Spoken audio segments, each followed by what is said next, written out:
The best off-road electric skateboard for the money could just be the WowGo AT2 Plus. 175mm pneumatic tires, rear lights, and optional headlights.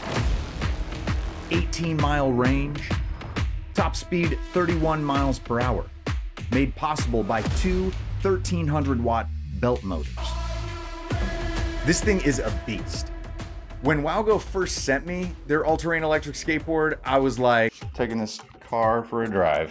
This thing is huge. This is a bus of a skateboard. That's what it felt like. I was questioning everything. And I don't know if I need an all-terrain skateboard in a city. So in this video, I'm gonna show you my journey from I have no idea if I'm gonna even like this. It seems like way too much board. To this is so rad. This is so rad. I can't believe this. I'm liking this way, way, way more than I thought. So you can figure out, do you need it? Is it right for a city? How good is it off-road? And a lot more. If you guys want to jump straight to the riding footage, there's links in the description for that. But first, we're going to take a look at the board itself.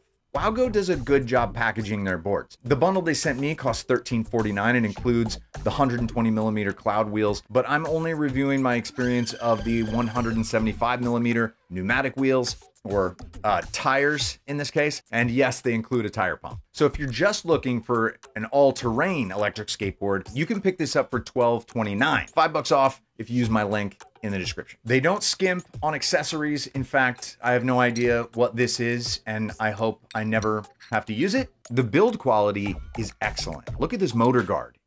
It's heavy duty. WowGo's remote is great, minus the fact that you have to tap the power button to go into reverse. Boosted Board has got to have a patent somewhere about being able to go in reverse without tapping the button, but I digress. Just like WowGo's other boards, the remote turns it on and off. However, I did notice the ability to do that timed out a little fast on this board for some reason. I don't know, maybe it's a glitch. By and large, the remote is great. There are speed modes 1, 2, 3, and turbo. This board scared me, so I wore a helmet and started out on level 1. Here's how that went. This is a slight grade. I've got it smashed on 1 and it's barely rolling up the hill. So I think this is a little too novice to start. All right, let's go up to, we'll go up to 2. Hi. Yeah, okay, a little better on 2. Okay, we're going. Probably too fast for the beginning.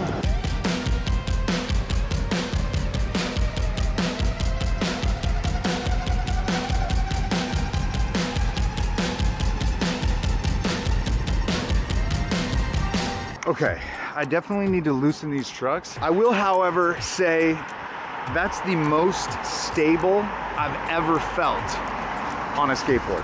Hey! Cabo, buddy! How are you? I 100% was like, look at this idiot with his helmet on, and I didn't even see the skateboard. Just walking, you know, try not to hurt myself walking. Yeah, try not to hurt yourself crossing the street in LA. Okay, so I'm taking this thing home, and I gotta loosen the trucks because I really cannot turn. I also didn't know what to do with the handle, which wasn't assembled when I got it and there were no instructions. And I've seen people place it in a way that would help you keep your feet on the board if you're in rough terrain.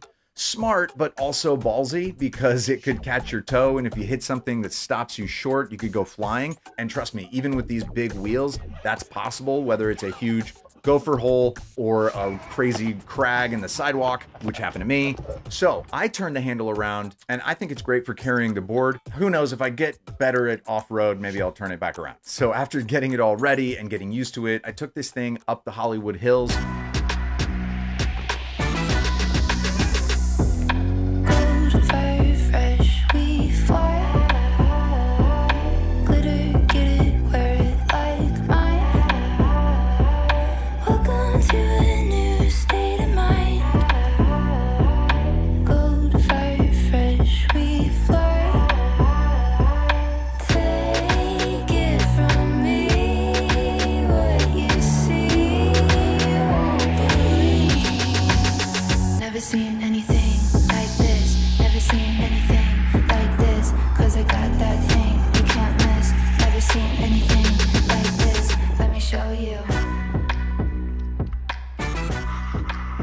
All right, so this is so rad. This is so rad.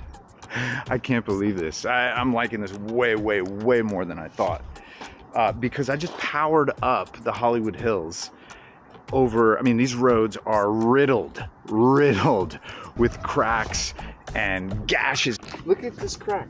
Look at these cracks. It's like you don't even feel them. Look at this thing. And I'm able to go over all these bumps uphill at a very good speed. Oh my God. And go so fast and feel so safe on a board. The other thing that was really nice was getting up to a high speed on a downhill. Usually I'm a little sketch with that, especially on these curvy roads. Cars could be coming at any moment. And I really felt comfortable with the brake. And there's regenerative braking on here too. So when you don't have your thumb on the throttle at all, you've got some resistance. So on those downhills, that kind of feels nice and comfortable. It reminds me of my Tesla, actually. The bajillions. These houses are ridiculous. This one has an iron gate. I think it says bajillions on it. Dude, turbo is just a little aggressive for me. I think I like 3. You got all the speed, but it's not so herky-jerky. Baglionis. Oh, I wish it said bajillions.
Maybe we'll get some good off-roading up here.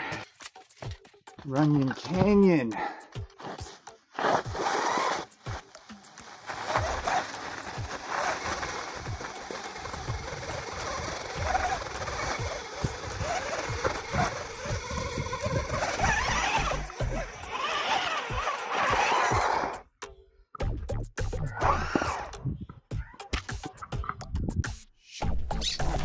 Man, it's hot out here.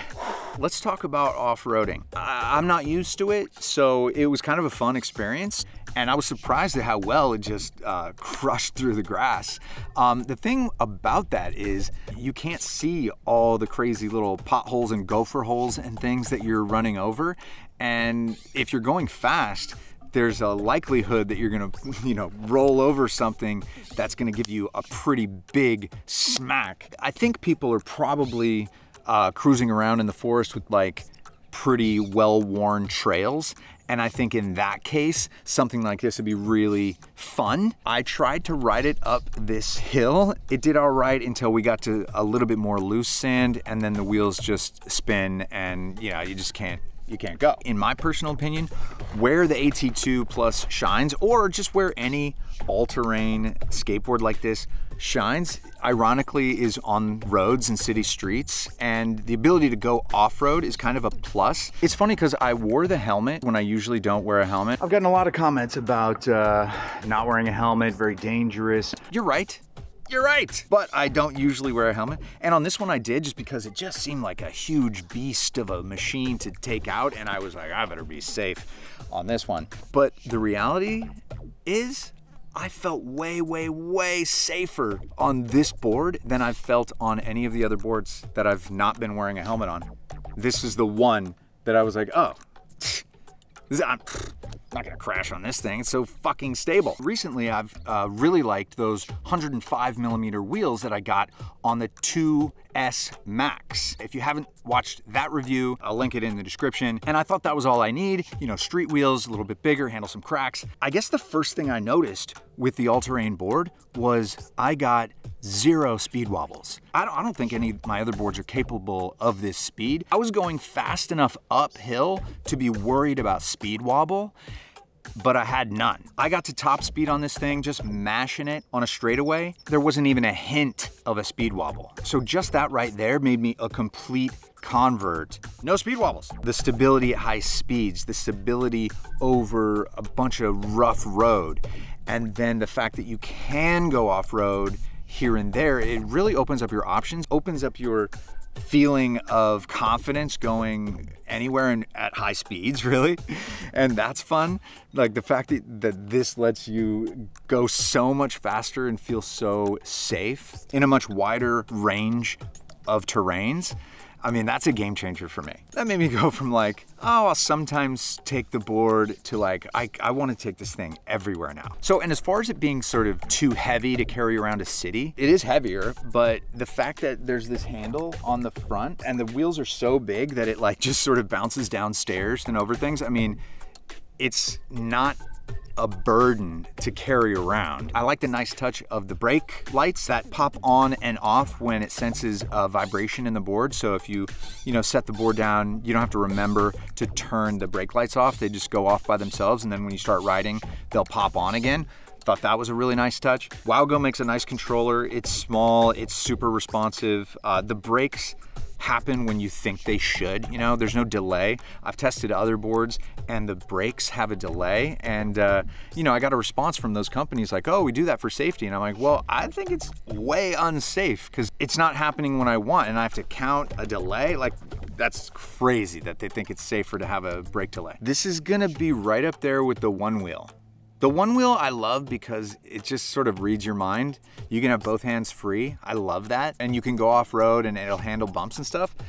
So, man, it's gonna be tough to beat the one wheel, but the fact that you could go really fast on this and feel safe, the fun factor of that is super high.